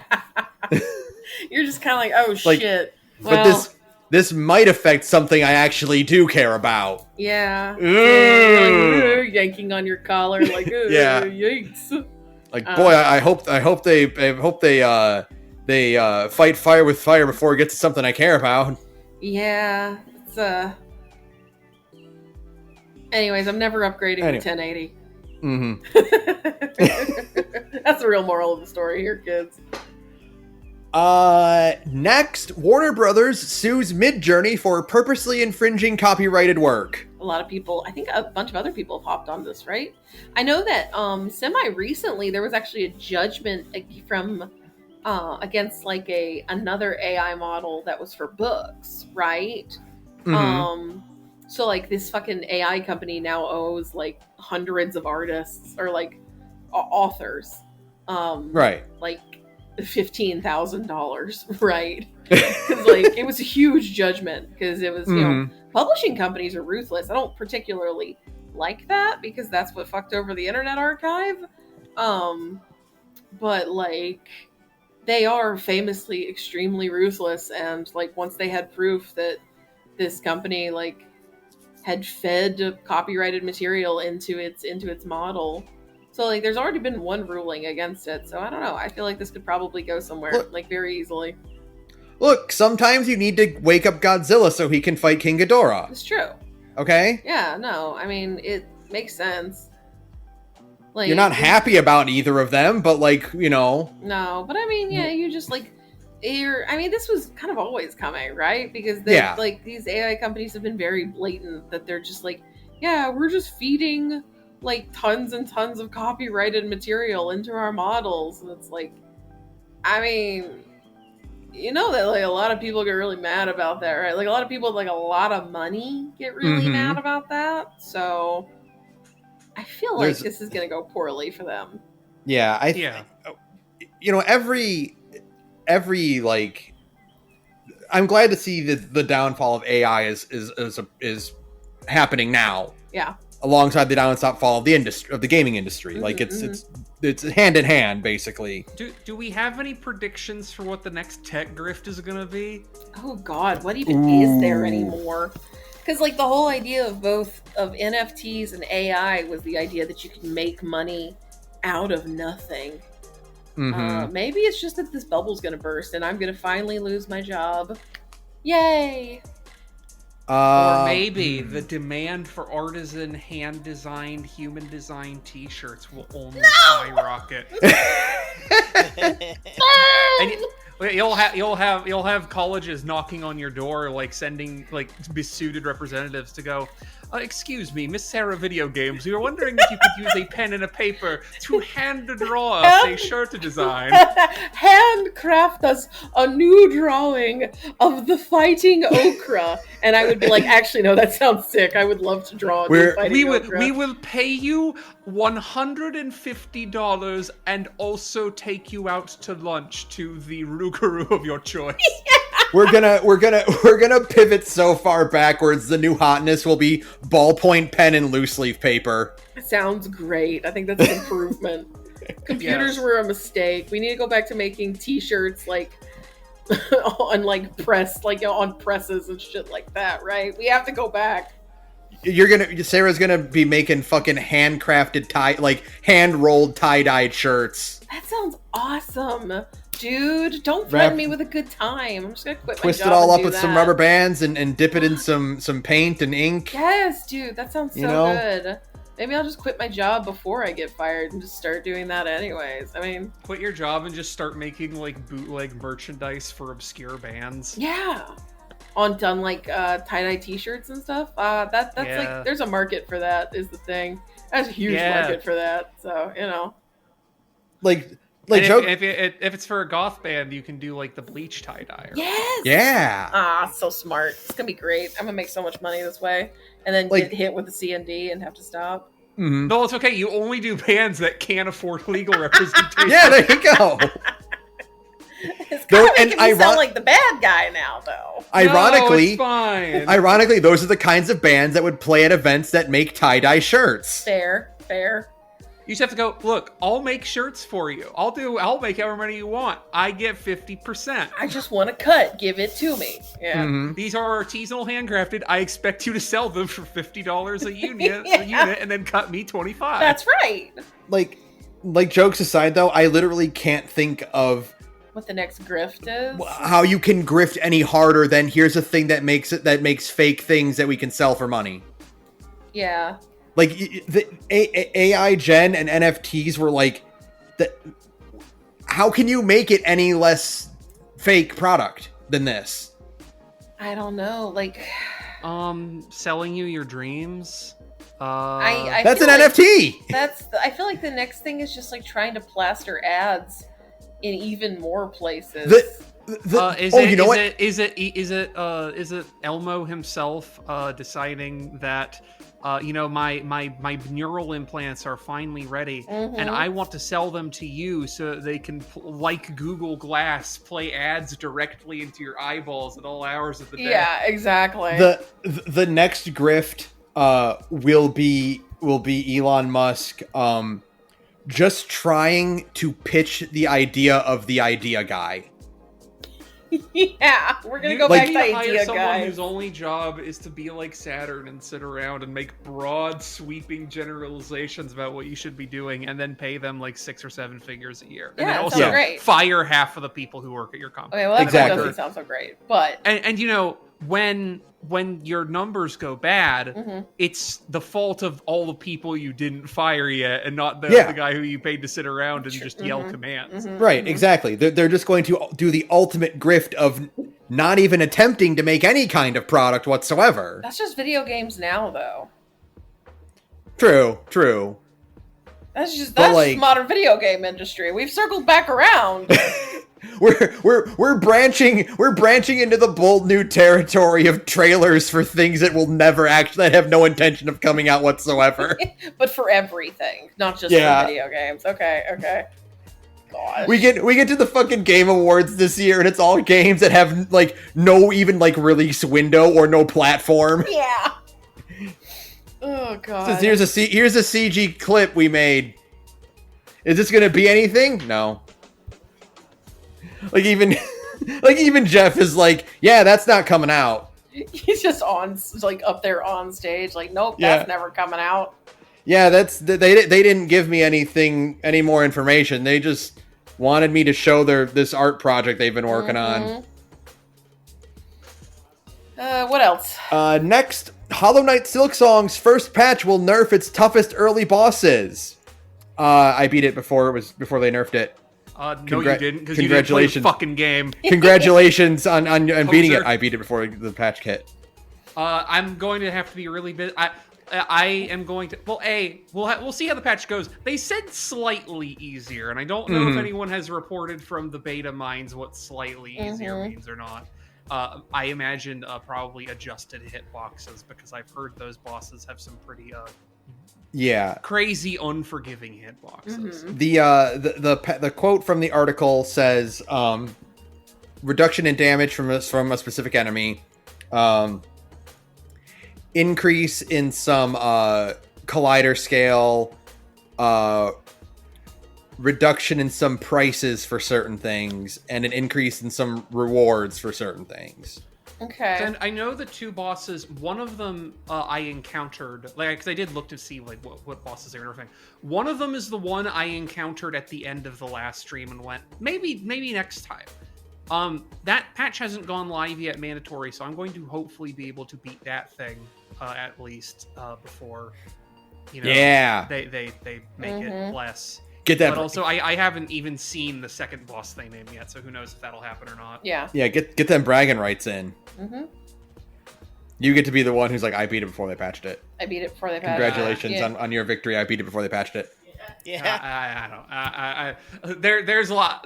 I had that run of fun with Elden Ring, and I feel like I think I might be finally past the point in my life where I care. It's okay. It's okay. I just think it's a funny joke. It is. It's in the same vein of that like those like stock photos of the little kid frowning where it's like, congratulations, happy for you. Yeah. That's speaking of P5X, that's everyone who rolls, like, who gets their gets the 5-star before pity. The subreddit is just happy for you. Mm-hmm. Glad that happened, but it's photos of Lufel frowning. Yeah. Two more. Hit me. This one kind of makes me feel bad. Oh no. Wolfenstein Dev says, we have always seen this as a trilogy. Don't. Hey, Bestie, when did you put out number 2? By the way, they did. They put out Wolfenstein 2, the new Colossus. No, I'm not saying whether they did. I'm saying when was that? Almost 10 years ago. Almost. And you're saying that was like what? Like maybe 2 or at most 3 years after the first game, and it has been 10 years since the. I need to know, because this could be Todd's fault, as most things in life are. Mm-hmm. But I need to know who was behind the decision for Youngbloods, a game that flopped horribly and nobody wanted, right? Like... I'm putting this could be Todd's fault as the episode title, by the way. Thanks. I think you should do that, and then the image I posted in our group chat as the thumbnail. That works for me. Correct. I don't know who decided on Youngblood. Let me see if there's actually some information on there. Because to me, the thing that derailed this from ever being a trilogy is the fact that Youngbloods happened and was very bad, and nobody wanted it, and it sold like shit. And the problem is that Youngbloods is set like 20 years in the future after 2, right? And BJ's got twin daughters in Youngbloods, right? Yeah. So it's like, who the fuck cares if it's a trilogy, bro? You made the third one. Nobody played it, right? Like, was this just a Machine Games misstep, or was this like a Bethesda? Was this like ZeniMax Media being like, you need a multiplayer game? Wikipedia does not put the blame on anyone specifically, but it does say that development started off as a narrative adventure focusing on only one of the twins. However, internal testing and feedback, the team expanded the scope of the story to include both twins and added a cooperative multiplayer mode. Okay, so this is absolutely Machine Games' own fault. Yeah. I'm sorry. We actually can't blame this on Todd, which is incredible. Yeah, I love blaming things on Todd. I know, I do too. Don't worry, there's plenty of other things to blame on Todd. Hold on, the article that this Wikipedia article or page got the source from credits Bethesda with the decisions made here. Oh. It does not mention Machine Games at all. It says that Bethesda's the Bethesda people they interviewed are the ones who are taking credit for that shift. So I don't know. Now this article quotes Pete Hines, so we can shift blame on him if we want. Oh, I'll blame Pete Hines for anything. I'll blame Pete Hines for me having a bad day. I can't stand that man. Like, Todd has at least some degree of charisma. I think Pete Hines is like a black hole. Right? Like, there's nothing there. I don't think that man has a soul, now that I think about it. So yeah, no, let's do Pete. We'll blame this on Pete. Why not? Now the thing is, I think we can all admit that we all got like a little bit cucked by Indiana Jones. being like, "Oh, Machine Games is making a Nazi killing game, but it's Indiana Jones," and I it's mean, like, I guess because of the success of Indiana Jones, maybe they'll finally be allowed to make their third Nazi killing game and just say that Youngbloods isn't canon, right? That's literally what they're saying in the article. That Machine Games is saying that, like, now that Indiana Jones is done, maybe we want to make another Wolfenstein. Right. Yeah, now that they made that game that was nakedly like a Wolfenstein 2009-esque game, they're like, let's just turn it into Wolfenstein. Let's just make a Wolfenstein now, right? Like, that's fine. Make a Wolfenstein. That game becomes cool as hell if instead of hearing Troy Baker do a kind of questionable impression of Harrison Ford, you just have BJ Blazkowicz there. Yeah.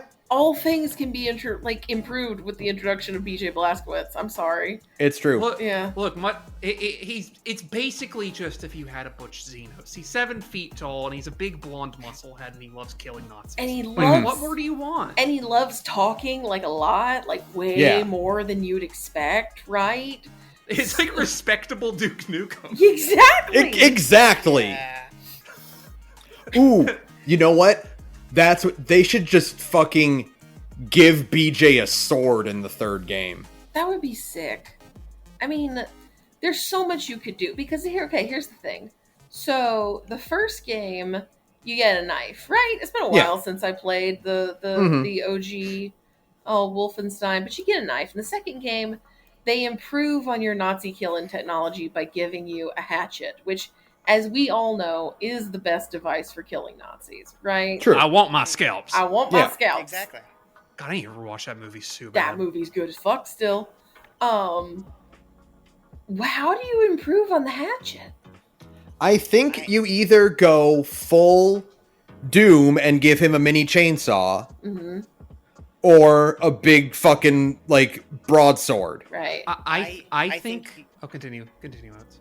I think you should take it a step further than that, Ben, and give him a beautiful, ornate German Zweihander. Yeah, exactly. Big sword. See, I like the classy angle, but I'm going to argue you do chainsaw and you have it be an Evil Dead reference where he just has one of his arms replaced by a chainsaw and he's one-handing every gun in the game, including sniper rifles. Yeah. So including the super shotgun.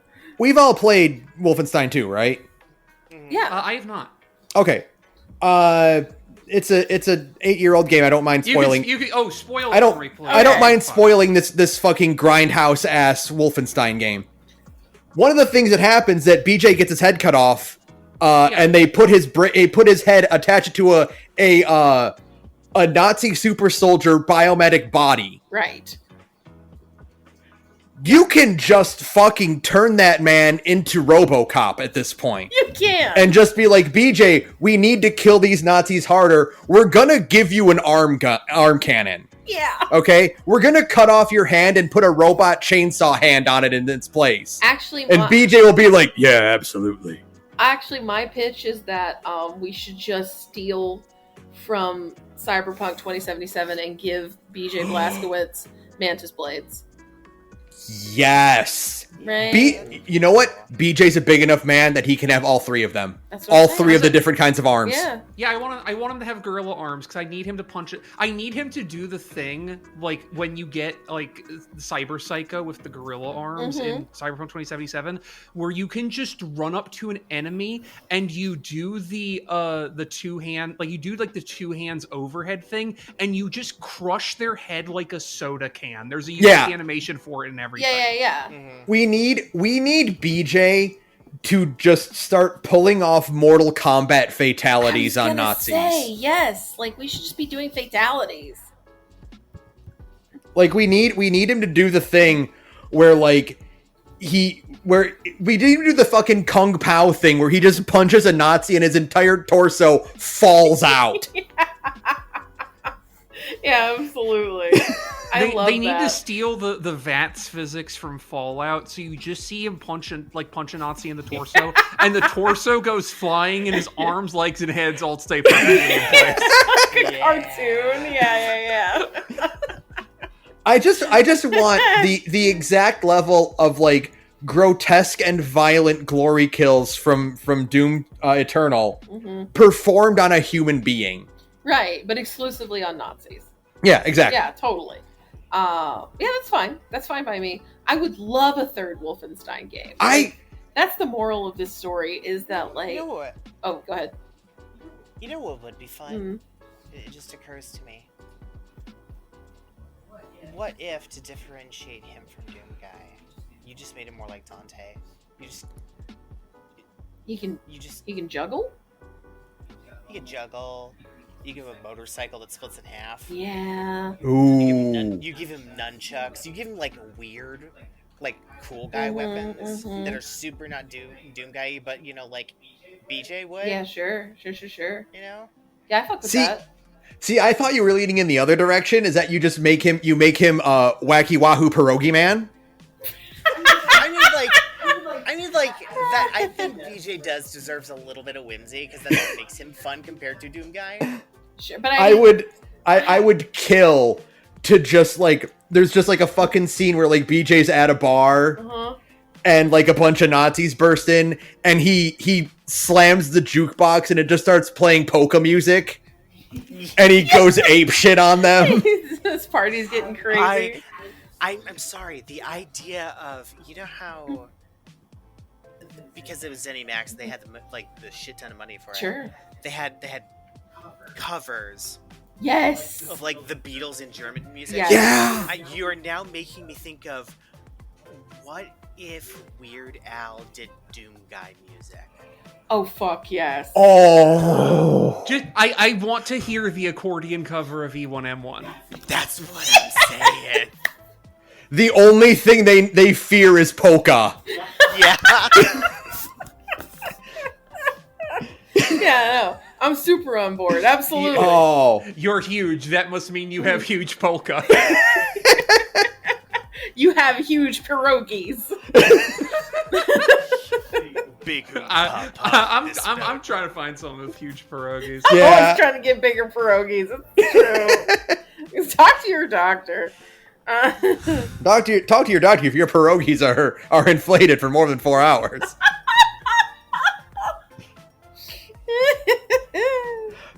Oh god. All right, one more. Okay. Yes, one more. Final Fantasy VII Remake Part 3 and Kingdom Hearts 4 development, quote, progressing smoothly, Tetsuya Nomura confirms.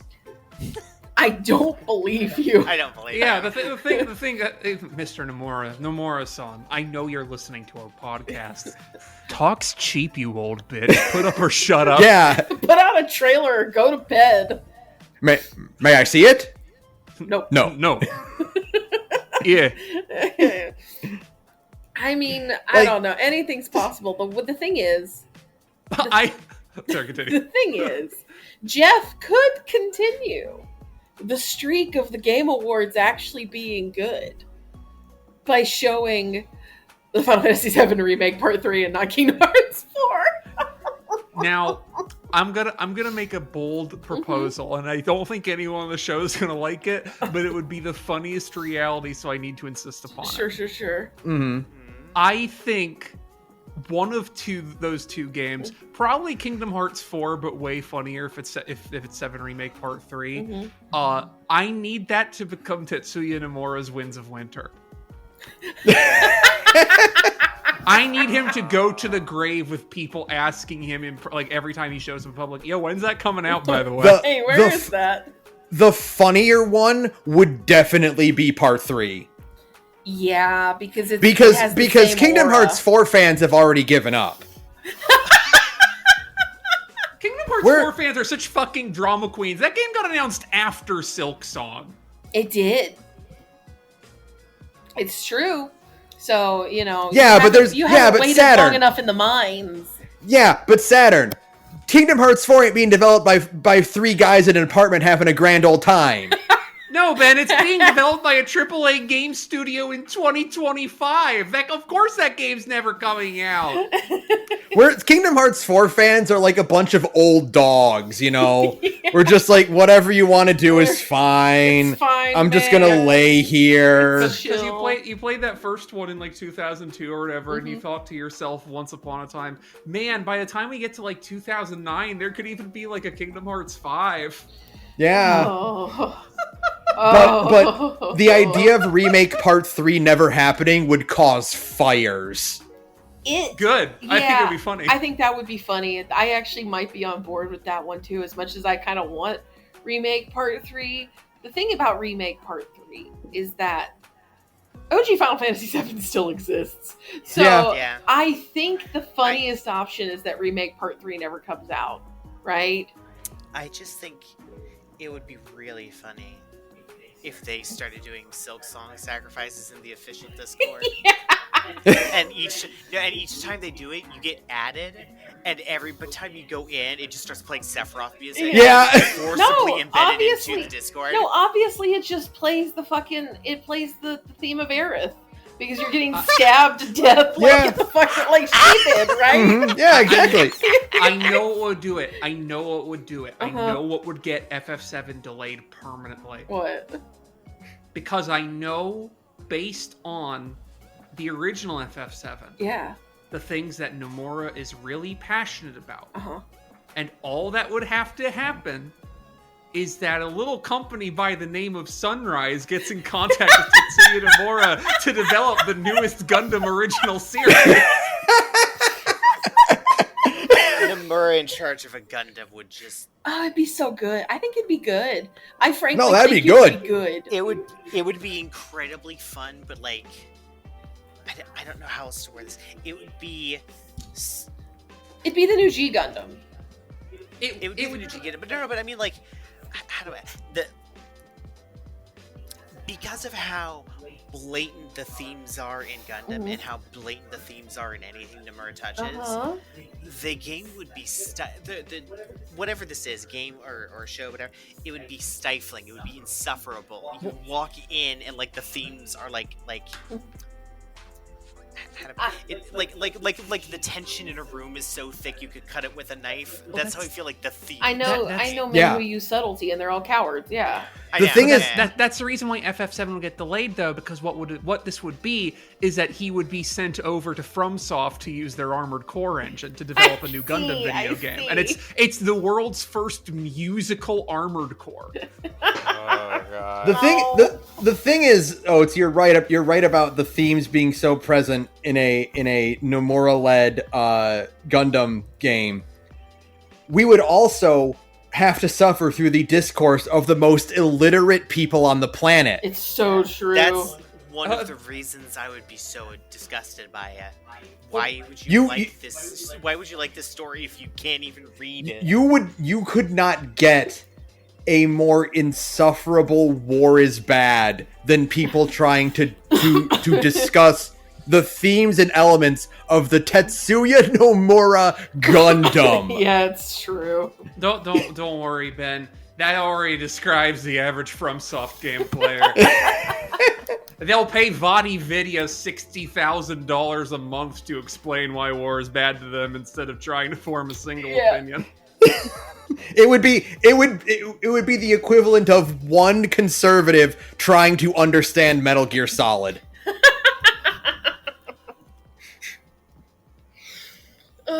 Well, I still don't believe. I don't. The truth. This all comes back to. I don't believe him. Do I believe that the Final Fantasy VII Remake Part 3 and Kingdom Hearts 4 are currently being developed? Yeah, sure. Yes. Do I believe that it is progressing apace? Absolutely the fuck not. No. I think they might all just be like smoking cigarettes on the roof at Square Enix. Truly.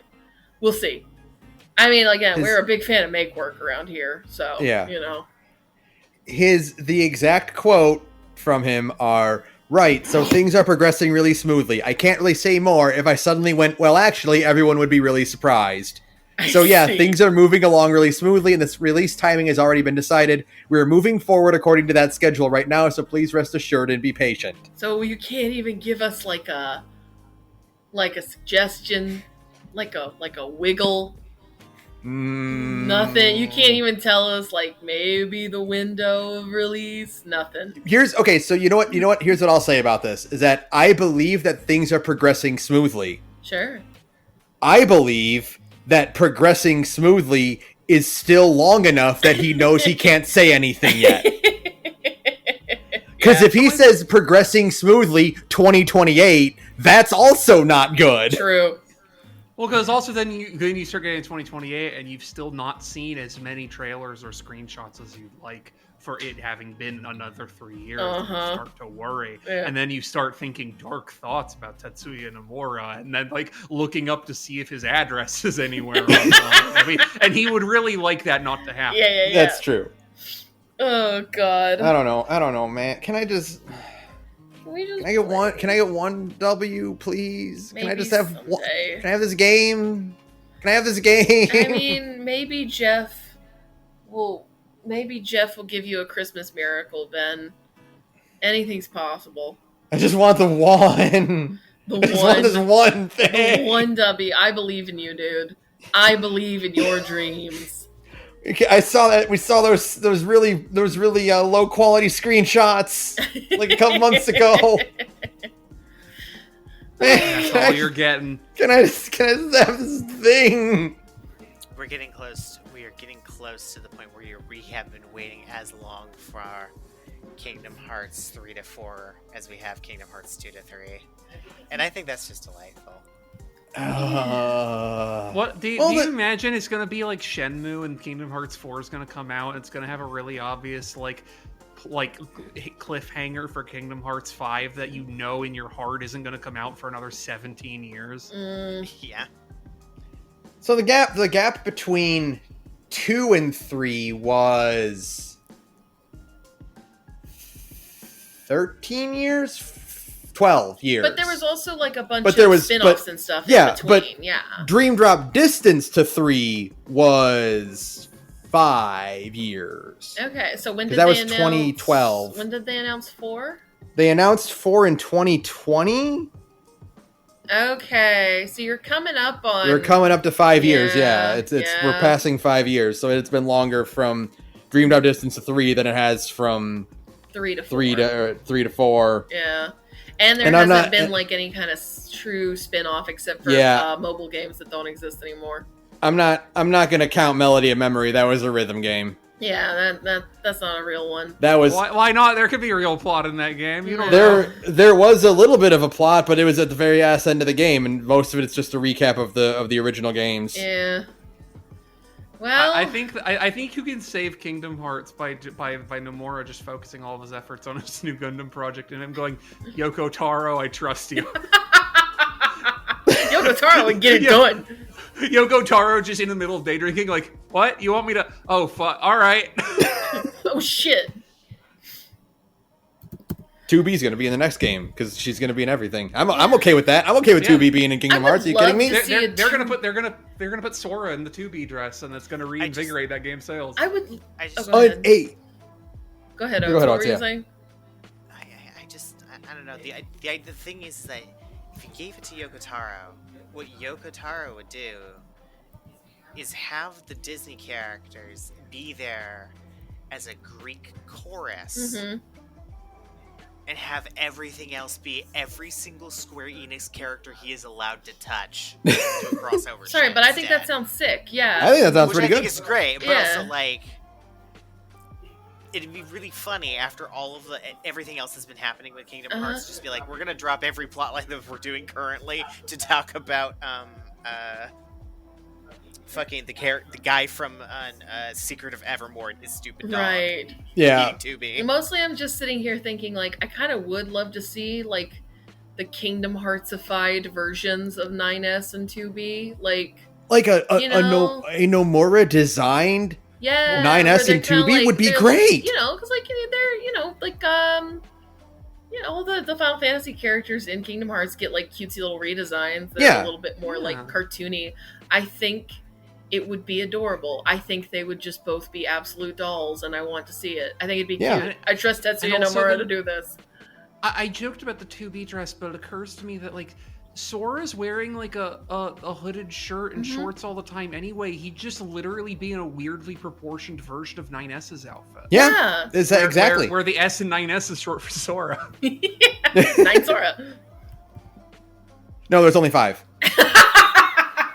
For now.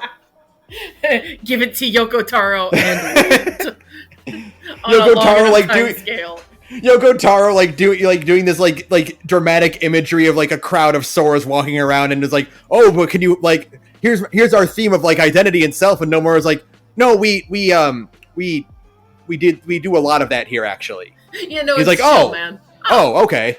I was like, all right, well, I'm actually really excited because I've always wanted to put Tom and Jerry in one of these things. And Nomura's just like, I don't know if we can actually use that one. I don't know if it's a Disney. It's like, and Yoko Taro's like, it's all American cartoons, whatever. They're all the same, right? Yeah, Batman and Spider-Man are on the same team, right? And he's like, Disney might not like that actually. Making chopping motions across his neck, like, no, they'll send somebody.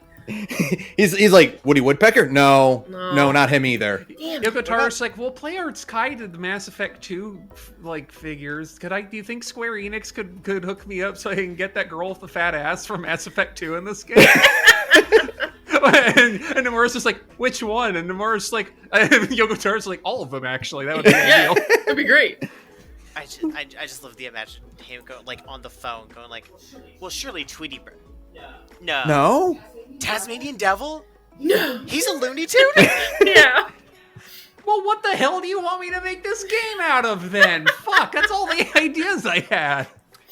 He's like Oswald the Lucky Rabbit. Nomura's like, actually, yes. Oh, okay. Okay, but what about Popeye and everybody like cutting their throats and then being like, different reason. He's public domain, but nobody wants to touch him. Okay. Gargoyles. No, fuck you! Come on! Man, a gargoyle. No, it would never happen. It would be too cool. Oh no, absolutely. It would be too cool. So here's my Ben's gonna talk about Kingdom Hearts for a minute. That's okay. Go ahead. It's your podcast, and you're right. So one of the ideas of Kingdom Hearts 4 is leaning into the idea of reality versus unreality. Sure. And to be honest, they're kind of running out of movies. Yes. Right? Yeah. Yeah. I think what they should lean into with the aesthetics we've seen of Kingdom Hearts 4 so far with Quadratum, with the big city, landscape and whatnot, lean more heavily into urban city settings. So gargoyles. Like gargoyles, turning red, Darkwing Duck, DuckTales. So okay. They wouldn't, but they should. They should. Okay. So Disney has been getting a lot more precious with their IP. What if there's a backdoor reveal where it's like, all right, so the thing with Kingdom Hearts 4 is that sadly it's no longer a collaboration with Disney, and like some of those famous Disney characters just can't come back. I'm sorry. No more Mickey. But we have formed a new partnership with DC and are now bringing the DC animated universe characters into Kingdom Hearts 4, and also the Teen Titans are here. There's a lot of. They should put the Teen Titans in Kingdom Hearts. I mean, I think they should fit in. The thing is, there's so many cool things that because there's a lot of really cool old Disney properties that you could put into a Kingdom Hearts game, right? Yeah. And they're not going to do any of those. They're going to make you go to Moana World. I'm sorry. Right. Oh, well, Moana is a big tropical adventure thing. Like, it's the most obvious slam dunk for a Kingdom Hearts world of all time. Yeah, I know. But you're going to have to go to Moana World and fuck, what else has come out? You're going to have to go back to Frozen. I'm sorry. They're going to do another Frozen world. Did they ever put Fantasia in Kingdom Hearts? Yes! Aside from, Yes, they did, from actually. Yensid? Yes, in Dreamed Out Distance, it was really, really cool. Okay, because I'm like, you need Chernobog, you need Rhapsody. He was in one. Oh, you know what? That's one, right. yeah. You're in a new city. You have Rhapsody in Blue in the new one. Mm-hmm. Because that's the part of Fantasia Fantasia 2000. that's all about doing like a industrial city, like stuff moving around things. Mm-hmm. See, I'm just thinking of the bad things. I'm thinking like you got to go to a Wish world. Ooh, I think Disney wants you to forget Wish happened. I feel like we're getting Coco. right? Coco probably. That would track. Cute. I would kind of fuck with that though. That'd be cute. Kingdom Hearts has done a lot of things with the underworld, with like Afterlife and Underworld lately. Sure. That Coco would definitely be within bounds. Sure. I feel like it's not like getting top billing, but that's going to be like one of those beloved like second stringer like ones that they add. Yeah, I don't know. I mean, I guess we could find out if they put out like a trailer or something. Then That would maybe be I could really know. nice. That would be really nice. Who's that one animator that did that like insane panning shot for Hunchback of Notre Dame? Who's like famous for doing that? Ralph Bakshi. You know the one? No, not Bakshi. He did like part of the ending of Steven Universe. Oh, you're thinking of Baxter something or other. Yeah, Baxter. I do think that they should lean on James references Baxter, I'm not going to spoil from No More Heroes 3 and just go, yeah, we're getting James Baxter in to like animate a cutscene for this game. That would be nice. That would be cool. That would make me happy. There's a lot of cool things that's the sad thing about Kingdom Hearts is that there's a lot of cool things you could do, and like the original, like the first handful of games, they got away with it more because Disney was not very big and the game was not very big. It was just like, oh, this is kind of a cool idea. Mm-hmm. And then like Saturn said, Disney became very precious about their IPs and their brand integrity, and now you can't do anything cool. Like Gargoyles would kick ass, and like a Hunchback of Notre Dame world would be bad, but I would like it. That was in Green Drop Distance. Is it? Yeah, it's good actually. Oh, great, cool. Count Frollo almost calls Sora a slur. He's about to and is stopped basically. Great. Yeah. Did they get Tony J or did he died? Had he already died by then? Oh, he had passed by then. Tragic. Rest in peace. You know, if they are doing died in, like like, reality versus 2005. unreality, and like Disney has grown in the way it has, I feel like it would actually be kind of interesting if it were. Yeah, we don't actually have a ton of new Disney characters, but we are. They are letting us just cycle in like our own weird Kingdom Heartsified versions of Marvel characters. I mean, one of the screenshots in the early trailer kind of looks like the foot of an AT-AT. Sure. I mean, maybe. There's also the fact that we already have Big Hero 6, which is a Marvel IP. Yeah. So the foot's already in the door. But it was that's the very Disneyfied version of that world. Like it was. Sure. That's getting them in the door, and then it's entirely possible they're going to be like get that synergy in there. Mm-hmm. I was like, what would be the Fortnite list of brand characters that would make me think that Kingdom Hearts 4 is good? Like I'm sorry, I would still pop off for Darth Vader showing up in Kingdom Hearts. Yeah. That would kick ass. Darth Vader and Spider-Man. Look. Spider-Man should be there. I feel like Gwenpool could probably fit. No. Yeah. She'd be taking it seriously for once because she loves Kingdom Hearts games, so she's trying to act in character. Yeah. Look, the thing is, I've said this for ever since like Disney bought Star Wars, which is that we've done Sephiroth twice for the ultimate like super hard, impossible to beat boss. Mm-hmm. Who else can you do? Vader. Shara's novel. Please. Put Shara in fucking... put Shara in Kingdom Hearts. No, he didn't. Nomura didn't even ask for permission. He just put him there. It's fine. Sora, I'm doing something extremely wicked right now. Come Find me if you can sense my presence. You stop that. Who? There's got to be a Char like in Kingdom Hearts. Who would that be? Would it just be Xehanort? No, he's too old. No, Xehanort's also like way too like the thing is you have to have some pathos. Yeah. You also have to be depressed and have secret identities. Oh, it's just Riku. It's Marluxia. Oh. It's Marluxia. Well, I feel like it might be Riku, honestly. No, it's kind of because he fits the bill of being the foil to the protagonist, and then also has his own like weirder, Yeah. like, his own version of the alternate identities thing that's different from the protagonist. And he's got like right? he's got the blindfold era and all that shit, right? No, it's definitely Marluxia, because not only is he kind of a wicked, sinister guy who taunts Sora, but he also has a sister thing. No. Okay. Now, to be fair to Char, I know you haven't seen like all of Gundam. I would not describe Char as having a sister thing. I don't mean like he has a sister. he has a sister, A, and B, it's an anime from 1979. How do you generate cheap heat? Oh, is that my sibling? Yeah. No, I don't mean Is that mysterious? Who could Mysterious Racer X be? I don't mean that he himself has a sister thing. There's a thing involving his sister that works into his plot line. I was going to propose this one because out of all of the characters, this is the one most likely to say, like a mother to me. That's Goro Majima, though. It's Goro Majima. I don't think it's Zigbar. No. I'm gonna be honest. I honestly, you know what? I just genuinely don't think Kingdom Hearts has a char yet, and Maybe Kingdom Hearts not. 4 could correct this. Mm-hmm. Who's that red Keyblade wielder? Now, that is fair because I think Kingdom Hearts is an Utena and not a Gundam. Fair. That's fair. Objectively true. You However, True. me doing that Calvin and Hobbes meme thing. However, despite being an Utena, it still doesn't treat women very well. Yeah. Yeah, it's fine. Okay. I'm done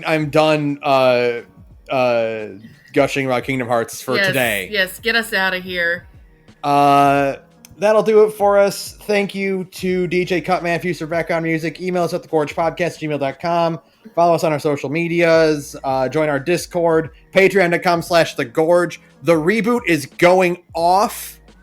Things are happening. It's That's really right. cool. You need to meet Grape Gorilla. So true, bestie. And Daniel. And Daniel.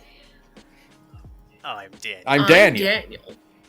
If you want to see why that's funny, go donate $2 to our Patreon and listen to the latest episode of Reboot. That's right. And become accustomed to our little freaks and geeks and weirdos, so that when good or bad or fun things happen to them, you can go fuck yes along with us. Yeah. Correct. And eventually, when emojis get added to the server, you'll have context. I do need to make. You know, Saturday and I are thinking about it. Yeah. And then maybe if we get enough fun little goofy characters, we can make pins of them or something. Oh. All right, that'll do it for us. What do we got today?